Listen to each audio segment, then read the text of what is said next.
Guys, good morning, good afternoon, and good evening to all of you, wherever you are in the world. Welcome back to my channel, Destiny and Bill Daily 888. So for today's video, guys, this is for our beloved Aquarius friends, and this is your weekly financial or money reading or prediction for the month for the week of April 20 from Monday to the 26th, right? 26th Sunday, all right? So get 6 cards for current situation, what's coming, what's going out, the hidden factor, and the final advice and the bonus card, all right? So universe, Holy Spirit, guardian angel, guardian spirit, what's the financial prediction, financial messages for our beloved Aquarius friends for from April 20 from April 20 to 26. My rule here, guys, is kunin lang ang kung ano ang mahuhulog. Kung hindi walang mahuhulog, I will keep on shuffling the cards because yun talaga ang messages, yung cards na mahuhulog. So bear with me, guys. So this is for my beloved Aquarius. Alright, so you know what, guys, itong Wheel of Fortune, maraming nakakuha ng Wheel of Fortune from Gemini to Libra. Nakakuha talaga ng Wheel of Fortune. So that's air energy. So sa mga Aquarius, you have the Nine of Swords, no? So siguro hindi na kayo nakatulog, may hindi nakatulog na Aquarius dahil sa problema sa pera, no? Mga worries, hindi magulong isip dahil sa problema sa kapirahan, no? And excuse me. And because of the 8 of Wands, may matatanggap ka this week na communication, conversation, communication, a call regarding your financial, an offer, or your finances, an offer, an opportunities, or your receivable, because you have the Wheel of Fortune. So your life, the financial situation will be shifting this week. So mag-iiba na ang sitwasyon mo sa kapirahan mo this week. You can receive a big amount of money this week. This week, Aquarius, no? So huwag masyado pag-alala kasi may biyaya ka na this week, mga Aquarius. Either unexpected ito na pera, or you expect this, or may makakatanggap ka ng commission, makakatanggap ka ng bayad sa mga nangungutang sa'yo, no? So yun. So o kaya ito ay isang mga opportunities, side hustles, no, na matatanggap mo this week. And also, the bottom of the deck is the Ace of Wands. Aquarius, this is your financial spread, no, for April 20 to 26, no. So your current energy is the Nine of Swords, right? So may Aquarius dito na hindi nakakatulog, may pinagdadaanan, matinding pag-aalala dahil sa kapirahan, no? Overthinking, so much stress, parang hindi na mapakali. Parang hindi na mapakali sa kanyang sitwasyon, no? Dahil sa problema sa pera, right? So, yun.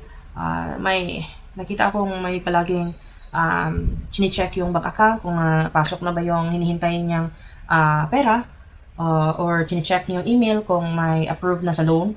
So, yun. Kaya nag-worry so much si Aquarius. So, dahil sa you have the 8 of Wands, expect that you can receive an email, a call, because this is a very fast communication. So, 8 of Wands, this is a very quick or fast movement in finances, right? So, because this is a financial reading, so this is a fast movement in your finances.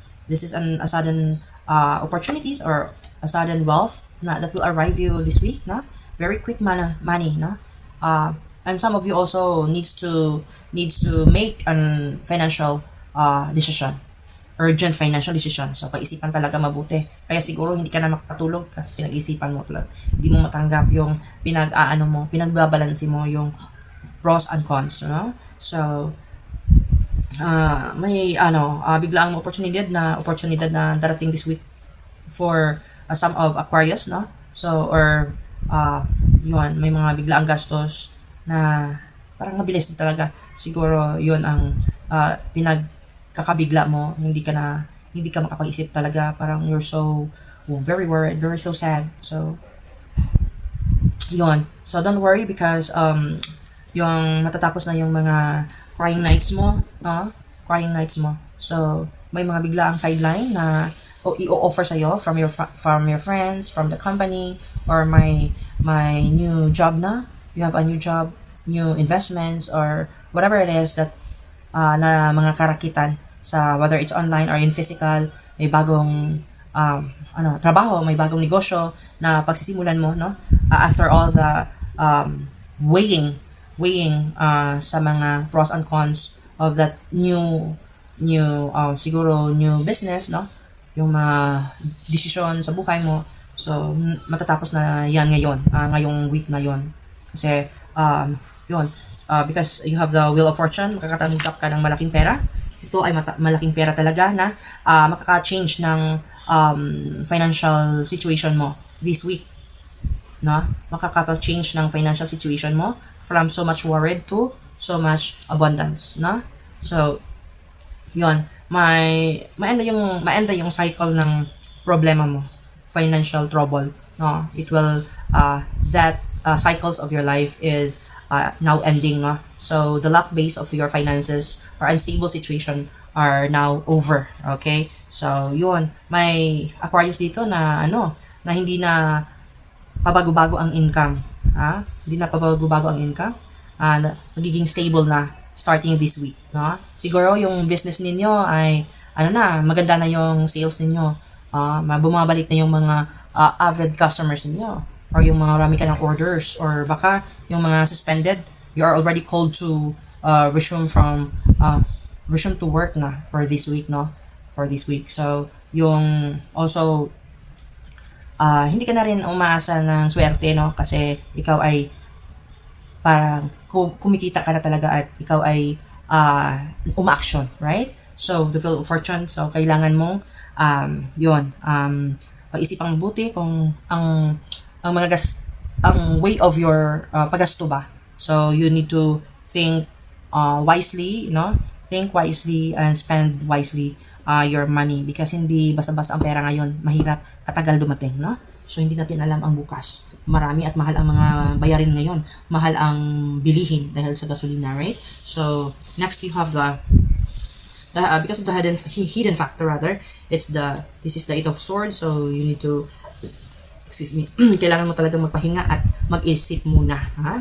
Huwag mong mamadaliin, Huwag mong mamadaliin ang mga financial decisions mo, ha?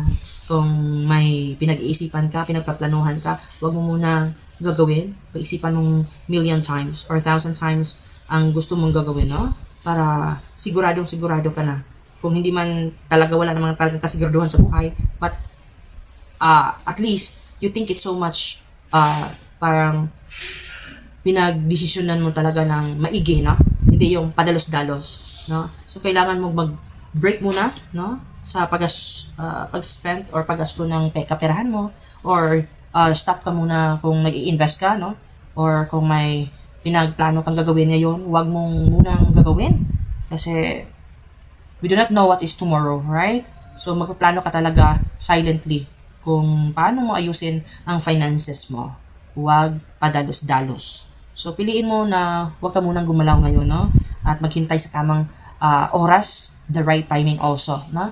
When you are planning to invest, so there's a lot of tools right now to ask at kailan magkano ang i-invest, kailan mag-invest, ano ang i-invest, no?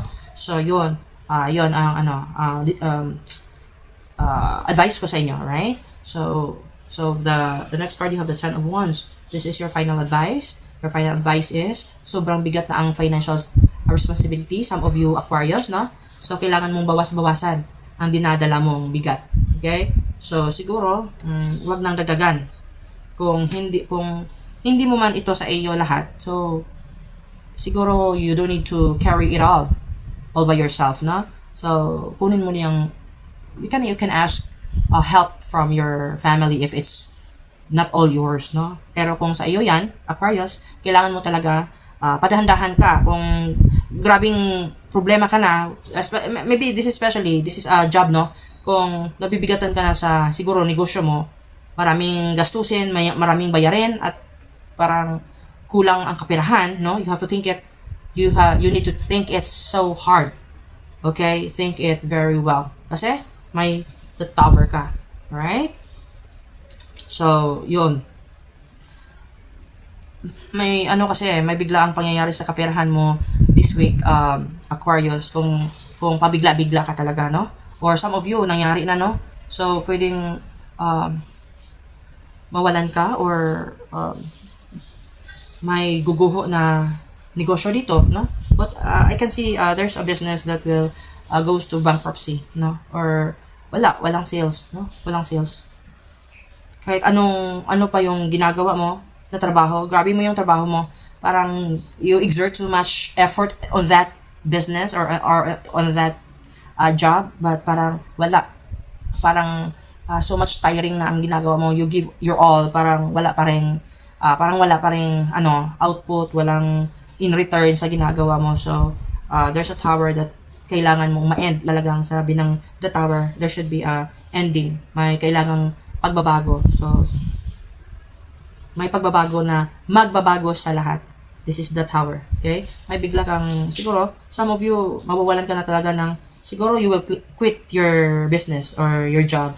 Whether it's a job, parang nahihirapan ka na, parang you're so much, you have all the responsibility in that job, no? And then siguro, not worth of your salary, or yun, hindi na worth, or if you're in the business, you keep on striving daily, and then walang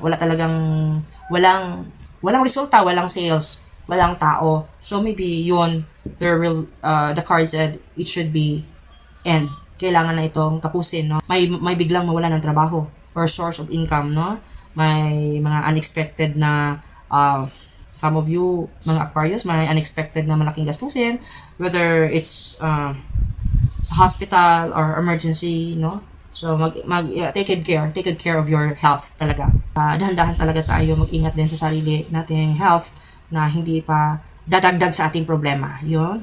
At saka, may mga biglaang mga realization na mali ang financial decision mo or financial habit mo for the past months, past days. So, kailangan mong mag-reset. There's a transformation of your life, of your financial situation. There should be a reset, no? Kailangang baguhin ang iyong financial situation in handling your finances.